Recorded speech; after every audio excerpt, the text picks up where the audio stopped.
This is Case Closed, crime stories from the golden age of radio. This is Case Closed. Welcome back. Thanks for joining me this Wednesday. Our hour of crime begins this week with Box 13. We'll hear Three to Die, their story from January 23rd, 1949. After that, it's Richard Diamond, Private Detective, and William Logan and the Ivory Statue, his story from April 5th, 1950.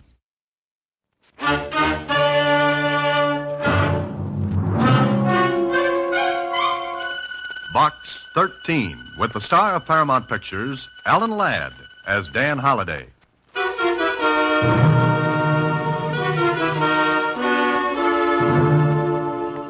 Take a letter, Miss Jordan. To Box 13, care of the Star Times. I need your help. I dare not go to the police for reasons I'll explain when you see me. Please come to my office in the security...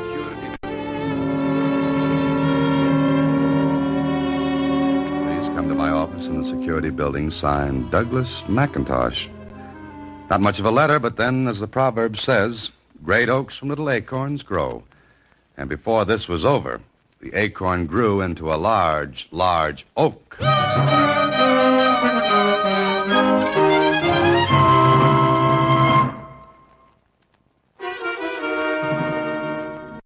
And now, back to Box 13 and Dan Holliday's newest adventure, Three to Die.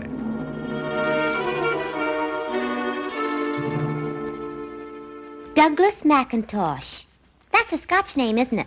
Ah, you can smell the heather, Susie. Wonder what he wants. Well, if this man is the same McIntosh I looked up, he's building that new tunnel under the river. Gee, maybe he wants you to be a hedgehog. No, Susie, they're called sandhogs. Oh, what won't they think of next? Well, I think I'll see what Mr. McIntosh has on his mind. I'll be at the security building, Susie. Security building? Huh. It was the only security I was to know until the whole thing was over. Anyway, I went to McIntosh's office. I was shown right into an oversized man who looked as big as the Washington Monument in tweeds. He didn't waste much time. So you're the man, eh? Yes, I'm the man. All right. You call me Mac. What's your name? Holliday. Dan Holliday. All right. Now, Dan, I'm in trouble. Trouble gets around. Fast. But look here, and I'll tell you quick. I'm a contractor. I bid on this new tunnel. Got the bid and posted my bond to finish the tunnel on time. So far, everything's clear. What now? Dan, I'm not going to finish in time. Well, why not? Now we get to the point, and a sharp point. You say you're running into trouble? Hey, sabotage. Well, why don't you call the police? I can't, man. There'd be publicity. Unfavorable. I can't risk it. Oh, then what's my problem? Find out who's doing this to me. You suspect someone of doing it? Look, man, accidents like we've been having don't just happen. They're made. Broken air hoses, emery in the compressors, hundreds of delays, little things that add up to hours. Oh, I see. Another thing. So far, the men working for me think these things are accidents. But the moment they suspect somebody's doing the dirty work in that tunnel, they'd walk out. Sandhagen's dangerous enough itself. In short, somebody's trying to ruin you. Exactly. It would ruin me. The contract would go to someone else. They'd not get another contract for years. But what can I do? I'm not a detective. You see, I beg your pardon, Mr. McIntosh, but... Can't you see I'm busy? What do you want? Telegram. I thought you ought to see it right away. All right, read it. Well, Oh, it's all right. You can talk in front of him. Dan, this is Fred Harris, construction engineer. Harris, Dan Holliday. Glad to know you. Now, what about that wire? The last shipment of concrete we ordered was derailed about 200 miles from here. What? Well, don't just stand there. Get every truck out of the road. Get that concrete here. You ought to have enough sense to think of that without coming to me first. Go ahead, get it down. Yes, sir. You see what I mean, Dan? Another delay. Who's this Harris? He thinks he's going to be my son-in-law. Also, he thinks an engineering degree makes him a great man, that it takes the place of 15 years of experience. That's an argument I'd rather watch from the sidelines. Well, go on with your story. Well, we have to finish in 3 weeks or I'll forfeit my contract. McIntosh told me everything he knew. It wasn't much. Only that whoever was doing the dirty work, causing accidents, delays, had to be working in the tunnel. So we went to the tunnel. But first, before I was taken down into the workings, I was given khaki coveralls and a fiber helmet and a little metal tag to hang around my neck. Mac explained the tag. Every sandhog gets one of those. It's got his own number on it. Oh, what's it for? Ever hear of caisson disease? Oh, the bends? Aye. Well, on one side of the tag, it explains the man is a caisson worker working under pressure. Oh, so if the disease hits him on the surface, he can be given proper treatment. That's it. There are 6 places in the city where that can be treated. The man is put into a chamber, pressure increased, then gradually decreased. Like a diver. If he comes up too fast, the nitrogen in his blood is forced into his tissues. Causes pain. And sometimes worse. You seem to know a lot about it, Dan. I'm a writer. A writer has to know a little about everything. Then I hope you'll be able to tell me more about what's going on down there. All right, ready? I'm ready. Let's go.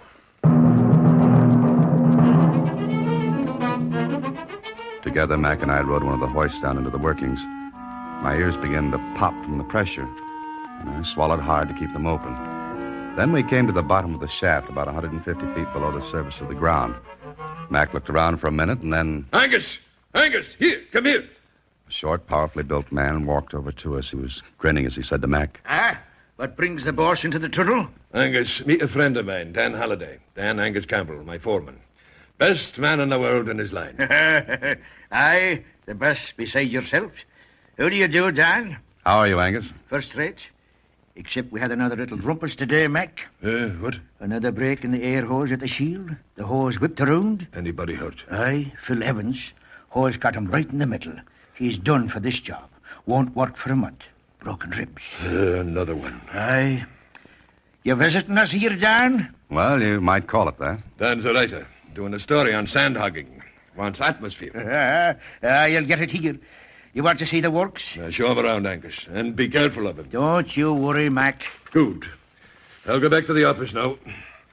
Come back there when you finish, Dan. Oh, sure. Oh, it's got him worried, Dan. And little wonder. Every penny he stands to lose. Every penny. That bad, huh? Worse. And if I ever catch the one that's doing it, I'll whip him around with me bare hands.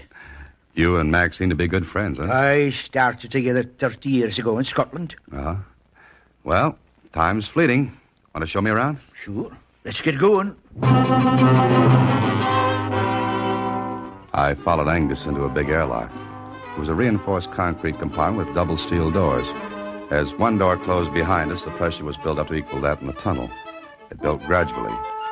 But I knew what would happen if it went down fast. Caisson disease. A terrible, racking pain. Brother, I had a lot of respect for the men who worked down there day after day, taking risks, big chances every time they descended into the workings. Then he opened another steel door, and Angus and I were in the tunnel itself.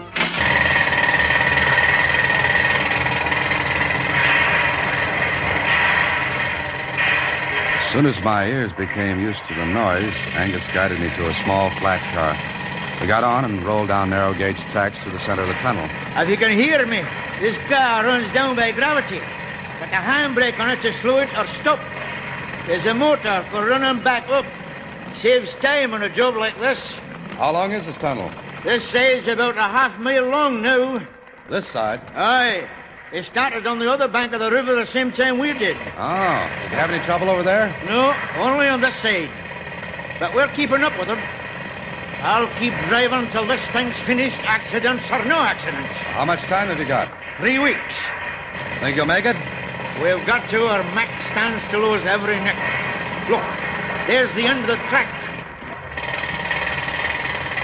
I looked ahead. A tremendous scaffold rose into the air. Men covered it like ants, working with pneumatic drills, shovels, wheelbarrows. Dump trucks ran back and forth, filled with the mud and shale dug out of the wall of earth that lay ahead. I looked up, and I felt a little funny when I realized that right over my head was the river and lots of clean, fresh air, while down here was nothing but the deafening noise of the hammers and the thought that death worked right next to every one of these men. Angus noticed me gazing up at the scaffold. First time you ever saw anything like this, eh? Yes. What holds all that mud back? That shield and compressed air. Air? Just air holding back the river? Aye. You see, compressed air here in the tunnel is built up to a pressure equal to the pressure that's shoving down from above. Oh, in other words, if the pressure outside this tunnel is, 12, 45 pounds per square inch. That's the pressure in here. Right. This may not be a good question, but what happens if the pressure in here gets less? We'd be crushed to jelly. Nice thought. That's no all. There's always the danger of a blowout. What's that? Sometimes we hit a weak spot in the riverbed. The bed won't take all the pressure we got in here. And you get a blowout, like a tire blowing out. Aye. The men, machinery, equipment all blown to the surface of the river and into the air.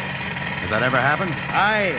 And once, only once, mind you, a man lived to tell about it. Angus, I take off my hat to you boys down here. 1 million people drive through tunnels every day. Yet maybe not 1 in 100 stops to think how the tunnel was built. And what it cost. Not only in money, but in injury, in death. When a man takes to sandhogging, he takes to the dangers too, only. Only what? We've only got the half crew working today. Oh? Why? 2 men have been killed, and nobody wants to be the third. Superstition? Maybe, but lots of the men are staying home until the third's, well, what I said. Angus showed me the whole thing. Oh, there were 1 million ways in which someone could sabotage the works. Break an air hose, tamper with the compressed air gauges, lots of ways. Then later, Angus took me to a complicated affair. It was like an elevator cage. In fact, it was an elevator, as Angus explained. This is the latest thing. Combination elevator and decompression chamber. Hop in, we'll go back up.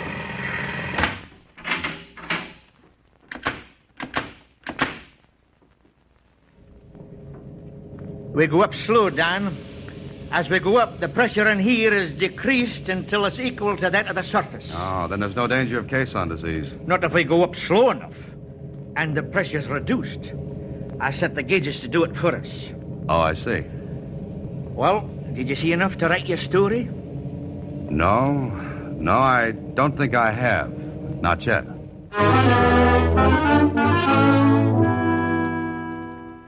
So you didn't see anything, Dan? Of course not, Mac. How could I? I was hoping you might get an idea. Yeah, but I didn't.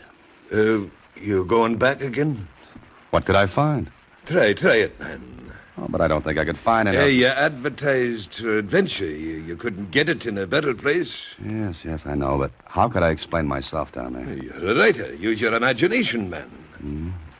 Well, suppose I went back there as a worker. As a sandhog, you mean? Mm-hmm, that's it. But you don't know anything about it. I can handle a hammer, a shovel, You'd get dirty and tired. Every muscle in your body'd holler out loud at you. Well, I can always say I'm doing it for my art. Be a sandhog, see how it feels, then write about it. By Harry, man, you've got it. All right, Dan. Starting tomorrow, you're a sandhog. Oh, that was the way to do it. But when I got home that evening, I thought about it. That huge scaffold. Men scrambling over it, the pressure within the tunnel holding back the tons and tons of mud and silt ready to come in and crush everyone. What if that pressure failed? What if they hit a weak spot in the riverbed and there was a blowout? And the more I thought about it, the more inclined I was to... Yes? Telegram. Oh. Shove it under the door, will you? Right.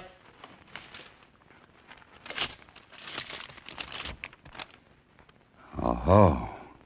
And what a telegram. It read, "Save for the fact that I don't want more bloodshed, you'd have gotten yours today. Stay away from the tunnel, or you'll be the third to die."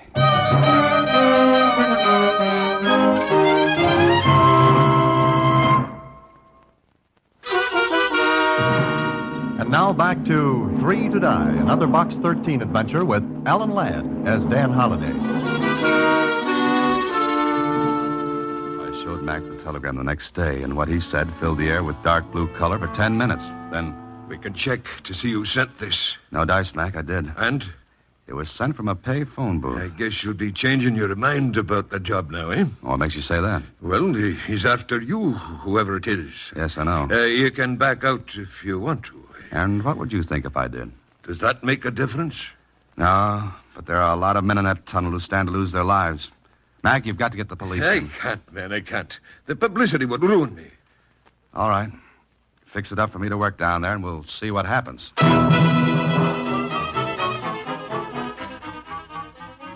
Okay, so I became a sandhog.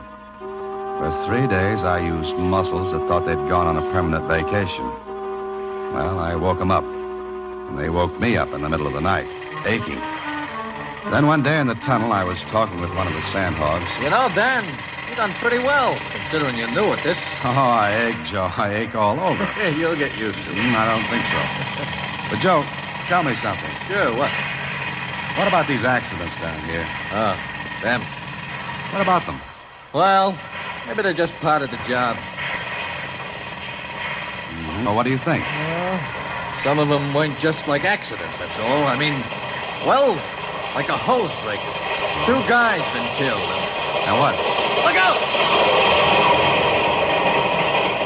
Hey, you all right?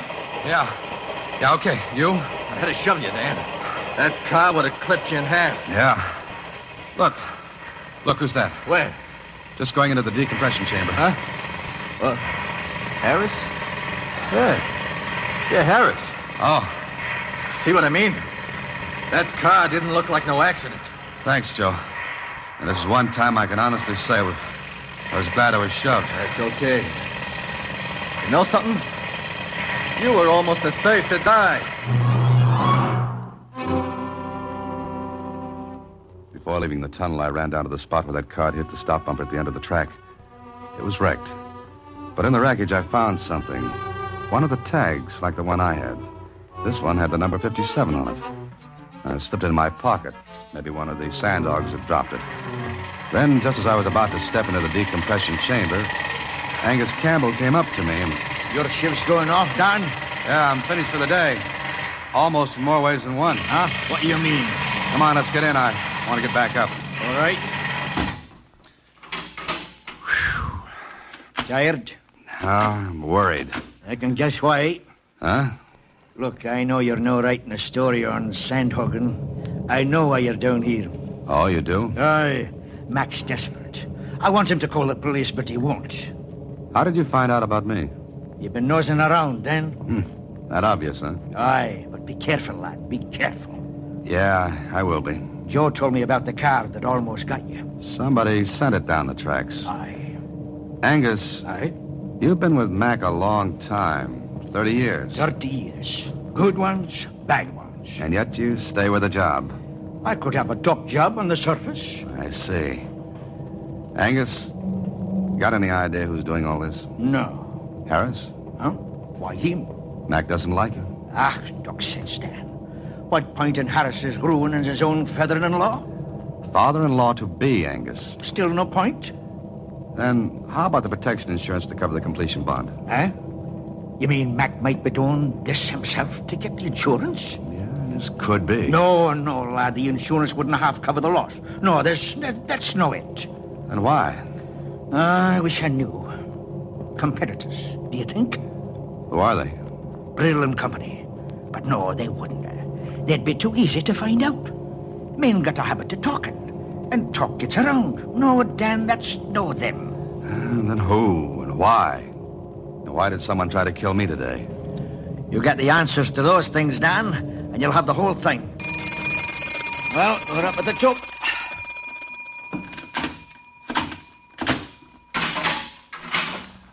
I'll walk to the shack with you. No, I'm going back down. But I thought you were through for the day. I've still got lots to do. See you tomorrow.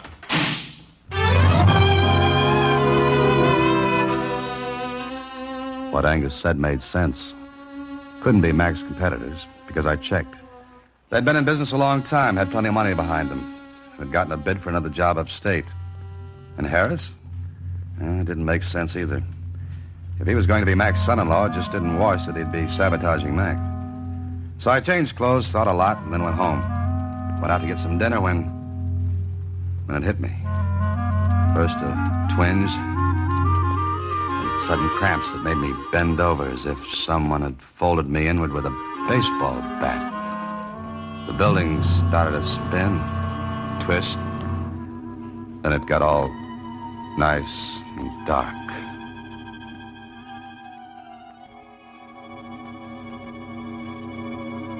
There you are. You're all right now. I know this isn't very original, but where am I? Take a deep breath. That's it. Feel better? Lots. What happened? Couldn't have been anything I ate. You had the bends. The bends? Mm-hmm.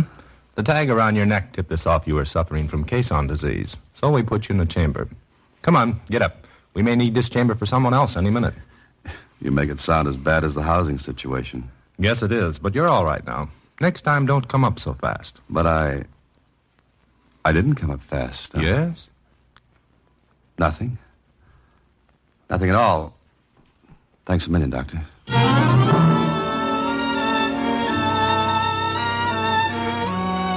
Well, it had me. Good. I knew I came up slowly. Angus had been with me. Oh, but that couldn't be. Not Angus. The next day I went back to the job. I had just put on my coveralls when an idea hit me. I searched in my pocket. Lose something, Dan? Huh? Oh, no, Joe, It's easy to drop something out of these coveralls. What's the number of your tag, Joe? Tag? Oh, the one we all wear in case we get the bends on top? Yeah. 502. Why? Got it on? Sure. Always wear it. Here it is. Uh-huh. Why? What are you getting at? I don't know. Listen, I'm going back for something I forgot. I'll be a little late on the job. Tell the section boss for me, will you? Sure. Where you going? You're all hepped up. Yeah. I guess I am, Joe. I'll be back.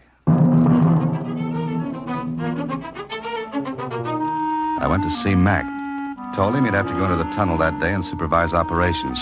He thought I was crazy. Me? What for? To force your opponents into the open where we can get a shot at them for a change. I don't get this. Look, they're going after you, but by accidents. Things like that. So?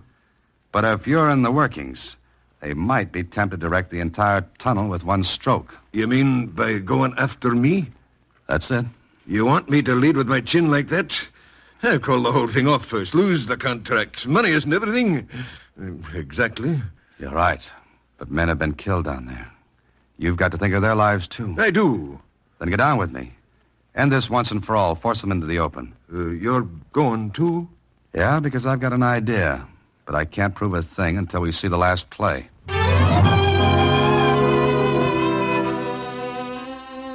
I was leading with Mac's chin, and I knew it. But mine was plenty sore, too, and that made me feel a bit better about it. Mac knew he had no choice, and so he decided to go with me into the tunnel. I went to my job, and it was a ticklish feeling knowing that any minute something might happen. Something that would make Joe, Mac, Angus, any one of us, the third to die. Or worse. Then... Hey, Dan. Notice something funny? Funny what? I could have sworn the mud down here wasn't this deep before. What do you mean, Joe? Look. Stand still. Look around. The mud's coming up. It's getting higher. Yeah, it is. Joe, the pressure in here must be going down. Yeah. Dan, if it gets too low, that wall will come in on us. The whole river will be in our laps. Come on, let's get to the gauges. Dan, what's the matter? Pressure's going down in here. Come on. There's nothing wrong with the gauges. They read the right pressure. But they can't. The mud's getting higher. Look, the men are coming in. They've seen the mud coming up. These gauges. Hey, there ain't no air being pumped in. The gauges are stuck. Jammed. Somebody jammed them so anybody reading them will think the pressure was okay. Get to the emergency compressors. Pressure's dropping fast. Get to the compressors. Get them on. I got them.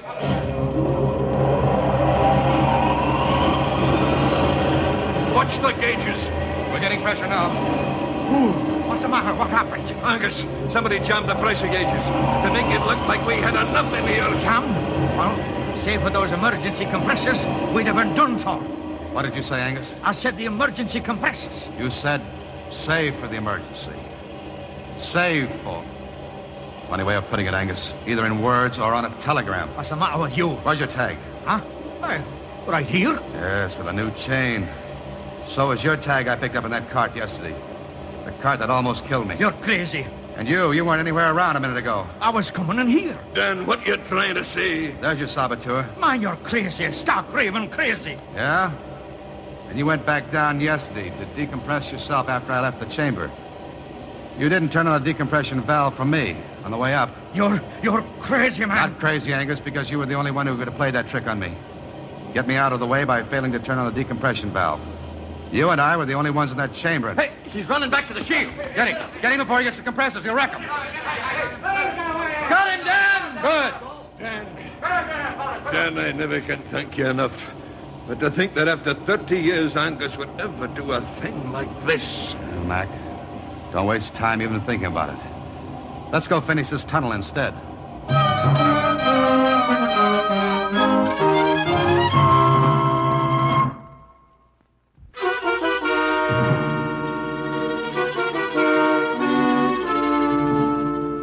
Gee, what was the matter with him, Mr. Holliday? Jealousy, Susie? You see, he'd worked with Mac as a foreman. Then he saw Mac rise from a foreman to the owner of a big company. For 30 years, every day he'd go into the tunnel just an employee, while Mac stayed on top, the big boss. And it kind of made him, well, jealous, huh? To put it mildly, yes. Golly. Well, that makes up my mind for me, Mr. Holliday. Congratulations, Susie. Huh? What do you mean? I quit Huh? in about 29 years. Oh. Good night, Susie. Next week, same time, through the courtesy of Paramount Pictures, Alan Ladd stars as Dan Holliday in Box 13. Box 13 is directed by Richard Sandville. 3 to Die is an original story by Mr. Sandville, adapted for radio by Russell Hughes. Original music is composed and conducted by Rudy Schrager. The part of Susie is played by Sylvia Picker. Production is supervised by Vern Karstensen. This is a Mayfair production from Hollywood. Watch for Alan Ladd in his latest Paramount picture.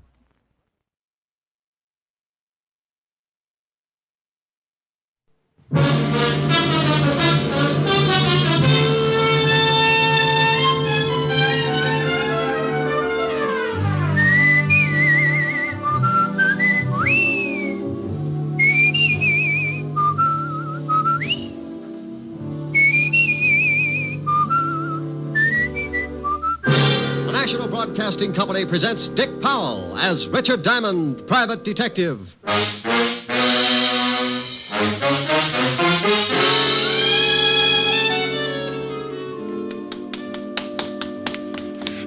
Here it is. I've got it. Let me see it. Here you are. Oh, yes, indeed.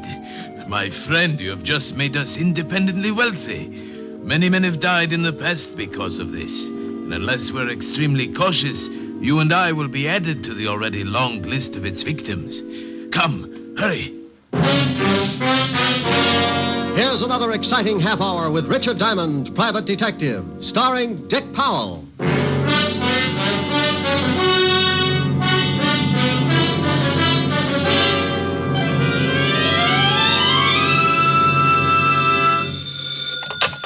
Diamond Detective Agency, where the blue of my eyes meets the gold in your wallet. Oh, that's pretty terrible. You may be right. You admit it. Yes, I've seen your wallet. Oh, Rick. Hello, Helen, baby. Hi. What are you doing? Oh, just finished cleaning out my desk. Oh, find anything interesting? Mm-hmm. Sam Spade. Guess he hadn't paid his rent. Oh, you're impossible. So, Sam. Well, I'm not going to try to keep up with this. Am I going to see you tonight? Oh, sure, darling. Wait a minute, honey. Company just walked in. Oh. Something I can do for you, my friend? Are you Richard Diamond? That's right. Client, Rick? No, I don't know, honey. I'll call you back. Please, Mr. Diamond, I haven't got much time. Okay, what's on your mind? This package, here, take it. And keep it for me until... Hey, what's wrong? Hide it. I'm being followed. Hide it. Now, take it easy. What's the matter? Hey, fella, come on now. What's... Oh, swell.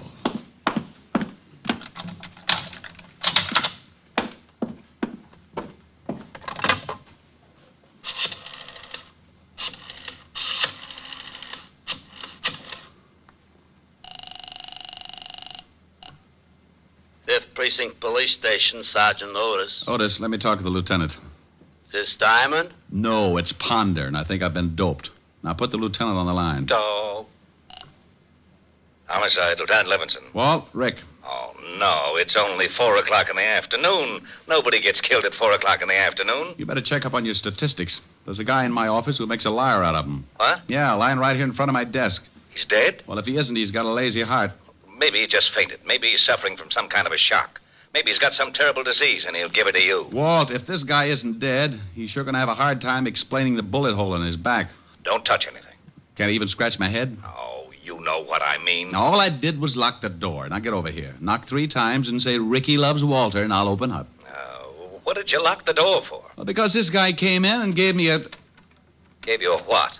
Wait a minute, Walt. Come on, what are you mumbling about? Will you shut up?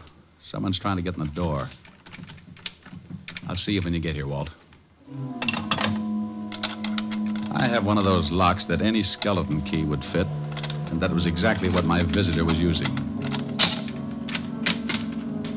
He opened the door. I moved back against the wall as the door swung in. My visitor was a young, well-dressed man, about 5'8" or 9, red hair, nose full of freckles, and on top of the nose, a pair of black-rimmed glasses. There was a big bulge under his coat that he started reaching for just as I rolled his arm around behind him. You're backing me off! No, not yet. I still got a little way to go. No! Just making you more comfortable. Now, I'll take this big gun. It must weigh you down. You can't do this stuff. Oh, sure I can. See, I just twist a little. No! Just locking the door again. Now sit down in that chair. My arm. I'll be happy you still got it. Now, what are you doing patty-footing it around here, using a pass key to get into my office? I got the wrong office. Look, Sonny, you see that over there? What is it? It's a guy, and it's very dead. I'll send some flowers. Make it enough for a duet. Someone else gonna die? Someone else is going to get pretty close to it if I don't get the answers I want. Well, I'll see what I can find out. That's to see how fast you can talk. I don't have to talk to you. I don't have to talk to nobody. Want to bet? You're gonna be sorry for that. You're mixed up. Let me straighten you out. Now, wait a minute. Now, then let's have it. What were you doing busting in here? What do you know about the dead guy? I don't know nothing about him.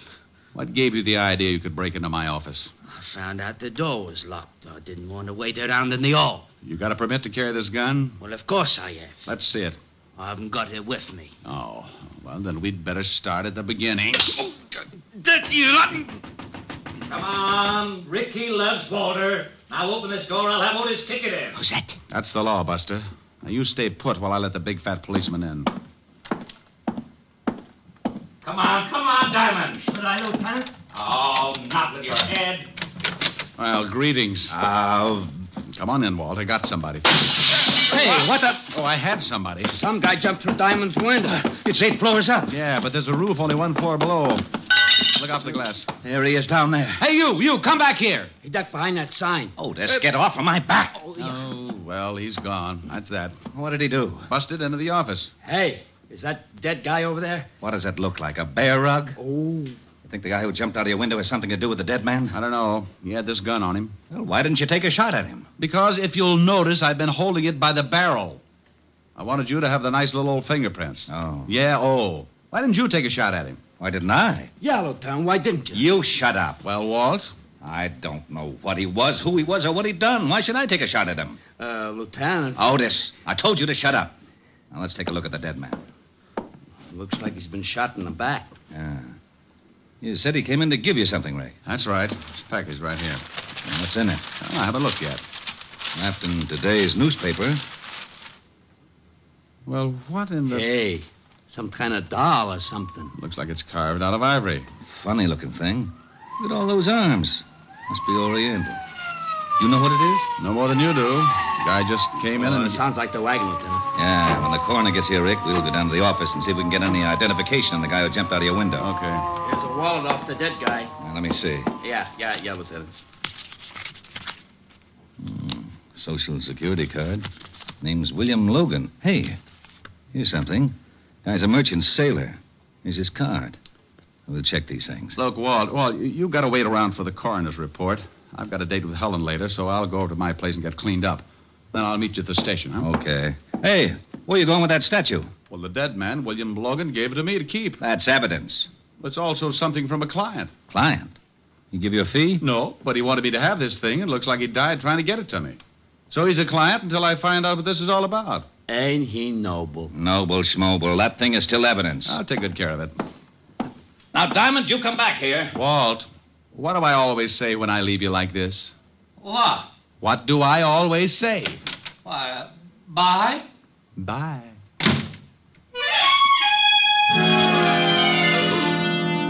I left Walton, headed for my flat on East 51st. I wasn't about to try and figure the whole thing out because it was still an early case, and sometimes cases like that can stretch out into 2 or 3 murders before things begin to fit together. That's the way you got to figure. One guy dead could lead to another, so you walk on eggs for a while and make sure it's not going to be you. I got to my flat and went in. Smoked a few cigarettes. Looked at the carved ivory figure that William Logan had given me. It looked like a woman sitting cross-legged with all of her 6 arms outstretched. I gave it a good going over, but couldn't find anything unusual. So I put it on the piano and went in and started to shave. Yeah? Yeah, what is it? Okay. When people don't answer, it makes me wonder. I crossed the living room, remembered the ivory figure on the piano. So just to be safe, I lifted the top of the piano and put the statue down inside. Then I moved over to the door. Mr. Diamond? That's right. I'd like to talk with you. I have a business proposition. Is there any money involved? Quite a good deal. Well, you've just made an appointment. Come in, Mr. Titus. Leopold Titus, Esquire. He came in all right, and he had the duck to do it. He must have been a good 7 feet tall, and even with his heavy overcoat, he couldn't have weighed over 140. He reminded me of a king-size case of malnutrition. He took in the whole apartment with one fast look and slid into a chair, rested his elbows, locked his hands, and put them under his pointed chin. It appears you've been shaving. I've interrupted. Oh, no. Split personality. Never touch this side. Mr. Diamond, I haven't much time. Good. Now, you said something about money. I can see that this is a subject which meets with your approval. Well, it sets off an emotional reaction, shall we say. I can't stand goosebumps for more than a couple of minutes, so let's get to it, huh? Yes, indeed. Mr. Diamond, I am prepared to pay $10,000 for Kali. Oh, well, that's dandy, but I'm not a booking agent. What kind of an act does Kali do? 10,000, Mr. Diamond. Look, to me, Kali is the name of a dog. Kali. Oh, okay, so he got mixed up with a French poodle.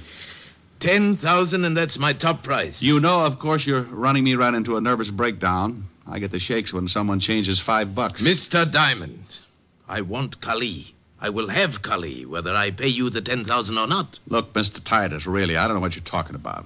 Well, I certainly hoped you'd be more sensible than this. I know that William Logan came to see you this afternoon.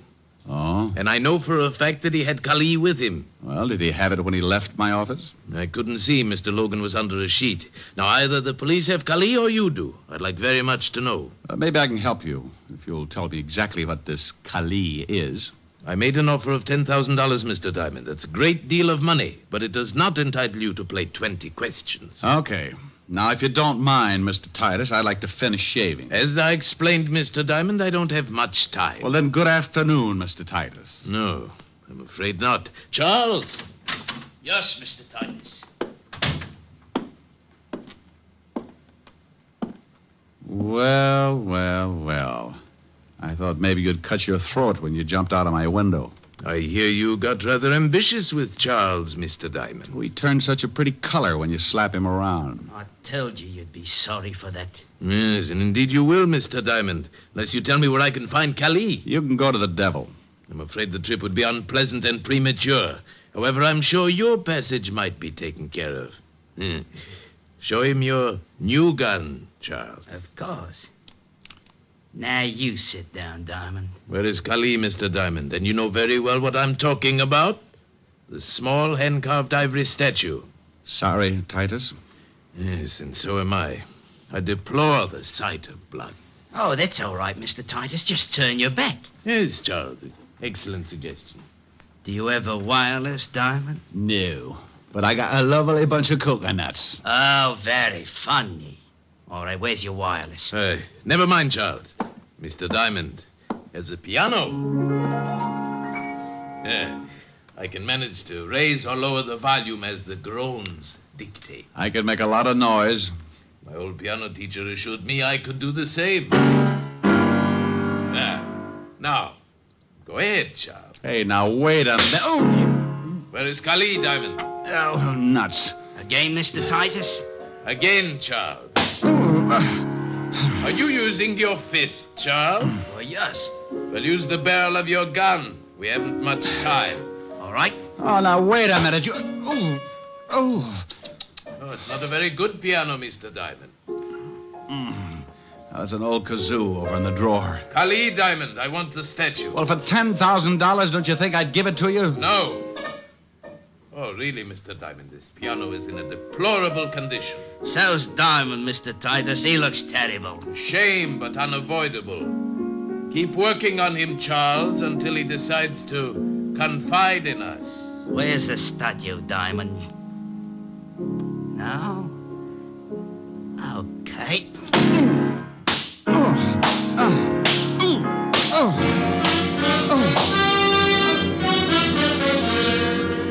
NBC is bringing you Richard Diamond, Private Detective, starring Dick Powell.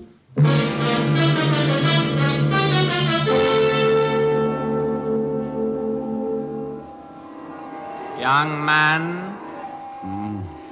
Young man. Who says so? That is good. You can hear me? Oh, I can hear who? Try and sit up. You look quite uncomfortable. Yeah, you can make book on it. There, that's better. Now take your time. I want your answers to be correct. Well, he got me into a sitting position, and when things finally stopped jumping around, I got a good look at him. Titus wasn't around. Neither was Charles, his little butcher. The room was dark except for a single light in the corner. The man standing before me was short, dressed in a tailored blue suit, his dark face standing out against a white turban on his head. He didn't smile or blink his eyes. I am Ahmed Benif. Oh, thanks. I'd introduce myself, but I've been pushed around so much I could be anybody.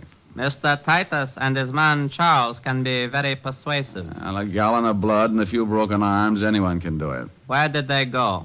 I got tired, took a nap. Did you give them Kali? Oh, no. Now, look, It is a very simple question. I know that a man came to your office with the statue. So does half of New York. I have been following Titus because I know the statue was stolen from him and that he would do anything to get it back. He led me to your office, then he led me here. If he has the statue, he has undoubtedly returned to his flat where he is preparing to leave for a place of safety. Well, I don't know whether he's got the statue or not. That is unfortunate. I have no more time to question you. I shall have to assume that Mr. Titus has the statue and kill you. He was like a cat. Before I could push myself to a standing position, he was around and back, and I felt something drop over my head and draw tight around my windpipe. Oh, I'm sorry, but I must know. If you will not tell me, I shall have to strangle you. Diamond! Come on, Ricky loves Walter. Now open this door. We shall meet again, Mr. Diamond. Come on, Rick. I know you're in there. You were supposed to be down at the station an hour ago. Shut up. I don't want to break it down, but I will. Yeah, but I will. Okay, keep your badge on. Come on, step on it.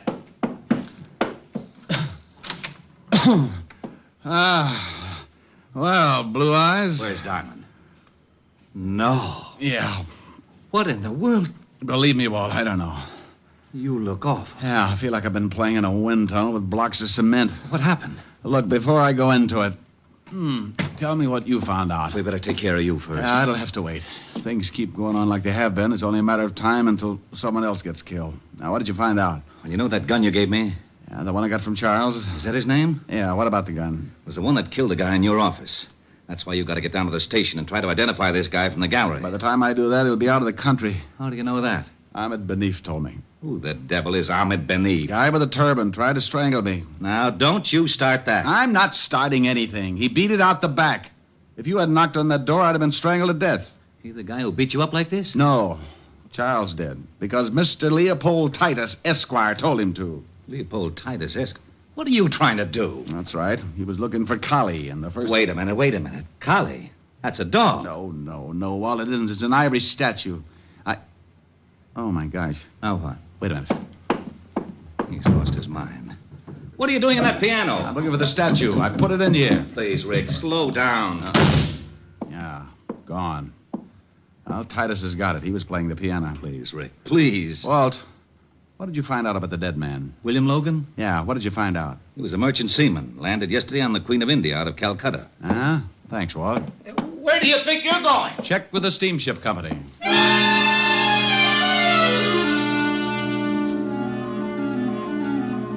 I stumbled out of my place looking like an ad for ground sirloin and grabbed a cab.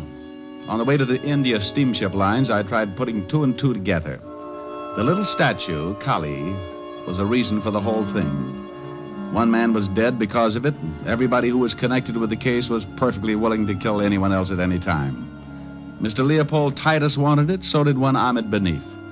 Titus and his boy Charles evidently tailed William Logan, merchant seaman, to my office, and somewhere along the line, Charles shot him. Ahmed Benif was tailing the whole bunch. 2 and 2? Well, maybe, but I still needed some answers. My cab pulled up in front of the East India steamship offices, and I went in. A nice little girl with a nice little personality showed me the passenger list of the India Queen, and sure enough, Mr. Leopold Titus and a Mr. Charles Freely, first class. I thanked the girl, told her I'd send her a picture when my face got back to normal, and I headed for the docks and the customs office. I needed an address on Titus, and I knew that he must have signed a manifest at customs. He had. And 5 minutes later, I was back in my cab headed for the residence of Mr. Leopold Titus, Esquire, Kew Gardens, Long Island. It was a big, sprawling house, and by the time I got there, my watch was leaning on 7 o'clock. I paid the cabbie with my last $20 and started toward the only light burning.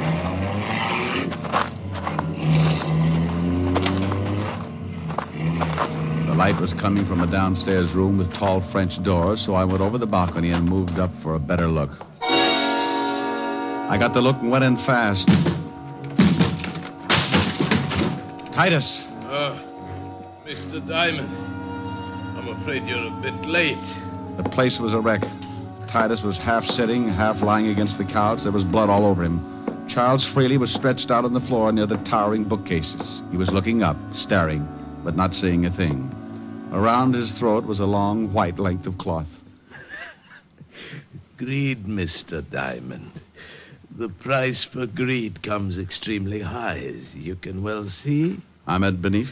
Oh, you've met. Yes, Ahmed Benif. Quite as proficient with a gun as well as a strangling cord. I'll call an ambulance. No, Mr. Diamond. I'm having a twinge of conscience, so hear me out. You must find Benif and stop him. Does he have Kali? Yes, he has Mother Kali. Mother Kali? As she is known by her followers. Tugs, Mr. Diamond. Have you ever heard of Tugs? No, I haven't. What are they? A cult long since believed extinct in India. An army of assassins banded together under the guidance of Mother Kali. Assassins? Yes, Mr. Diamond. Trained in the art of strangling. Oh, yes. I read something about that in a history book. It was a long time ago. Correct. They were suppressed by the British in 1830. You're trying to tell me they've started all over again? Absolutely. What about that little statue? Belongs to the man who has reorganized the Tugs. A symbol of his leadership, passed down through generations from one leader to the next. And to a collector worth a fortune. And you're a collector? A businessman. But I know a great many collectors who would pay a sizable fortune to get a hold of that statue. And Ahmed Benif is one of those Tugs? Indeed he is. Where did you get the statue? Charles stole it for me from Ahmed Benif. What about William Logan, the merchant seaman? Board ship from Calcutta. Logan discovered its value and stole it from us. Indeed, Ahmed Benif is a Tug. The statue is his, passed down by his father and his father before him. I'll call the law. Mr. Diamond, please see that Charles is buried next to me. A mixed-up boy, but a good friend. Sure. Operator, Put give me... down the phone, Mr. Diamond. Put it down. Well, Beneath, this isn't very smart, is it? On the contrary, Mr. Diamond, it is very smart. I have the statue. And now you are the only man who could tell the authorities that once again the thugs are rising all over India. How did you know I'd be here? I did not know. As I was leaving, I saw your cab pull up. I listened to everything Mr. Titus had to say. I was surprised. I thought surely he would be dead by now. And now you kill me. Most assuredly. Ahmed couldn't see it because as he came closer to me, his back was to Titus, and Titus was pulling himself painfully across the room, trying to get to the dead body of Charles Freely. I didn't know what he was up to, but I had to give him time to make it. I deplore the use of a gun, but in some cases I'd rather strangle your victim. That is my religion, Mr. Diamond. Unfortunately, in some cases, I must take other steps. Well, you've sure taken some pretty big ones. I assure you it has been most necessary. All because of a little statue? All because of what that little statue represents. I rule the thugs, Mr. Diamond, and Kali is a symbol of my leadership. As you have seen, I would do anything to retain its possession and keep faith with my people. So now, again, my time is short.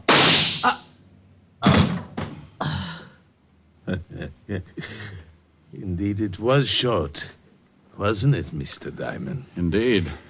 I'm certainly happy that Charles had his new gun. Thanks, Titus. A pleasure. And now, quickly, 2 favors, Mr. Diamond. What are they? First, take the statue of Kali and destroy it. I must have your word. You've got it. Good. The second, I wish your honest opinion. I'll try. Once you directed me to the devil, and I said that it was a premature crossing. Yes? I fear that perhaps now it is not. Your honest opinion, Mr. Diamond. Do you think he could really stand the competition? Titus. Well, it'll sure be a good race anyway.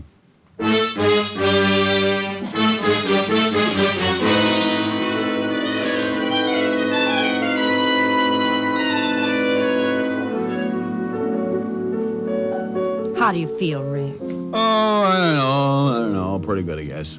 Want to tell me about it? No, I don't think so, honey. You just get confused with an old argument about right and wrong. Well, I wish you weren't so unhappy. Unhappy? Oh, honey, you said a bad word. I'm just mad about my bruises. Oh, I think the colors are lovely. Well, so do I. I've just got to be careful about wearing plaid. Oh, Rick. Pretty bad, huh? Yeah. Why don't you just sing something? All right, dear. I'd love to. Bye-bye, baby. Remember you're my baby. When you give me... Rick. Did you hear that? I certainly did. He's back. That's the grouch in the next building, isn't it? Yes, he's been out of town for a rest. Oh, my God. What's his name? Mr. Lumpkin. Oh. Good evening, Mr. Lumpkin. Oh, antisocial, huh? You are my sunshine. You are my sunshine. You are my sunshine. You are my... No. Good evening, Mr. Lumpkin. All right. Good evening. Well, now that's better. Now, what would you like to hear? The sound of you cutting your throat. You're fighting me. Oh, I'd love to with a machine gun. Dipper. Control yourself. I may ask questions later. Oh. Good evening, Mr. Lumpkin. You stay out of this. Good evening, Miss Asher. My, you're looking well. Oh, thank you. So are you. If he leans out any further, he'll be hanging by his heels. Now, you just stay right there, Mr. Lumpkin. We've got a lovely surprise for you. Yes? Yes. Now, sing something nice, Rick. Love it. Bye-bye, baby. Remember you're my baby. when they give you the eye. Although I know that you care, won't you write and declare that though on the loose, you are still on the square? I'll be gloomy, but send that rainbow to me, then my shadows will fly. Though you'll be gone for a while, I know that I'll still be smiling with my baby by and by. With my baby by and by. Well, how do you take it? How is that, Mr. Lumpkin? Oh, Miss Asher, it's impossible for me to express my feelings at this moment. Especially when a lady is present. He didn't like it. Well, what do you expect from a clarinet player? Come on, let's case the icebox.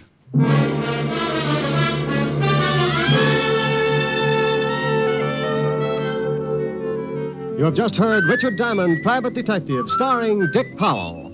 Gypsy Rose Lee visits Duffy's Tavern tomorrow on NBC.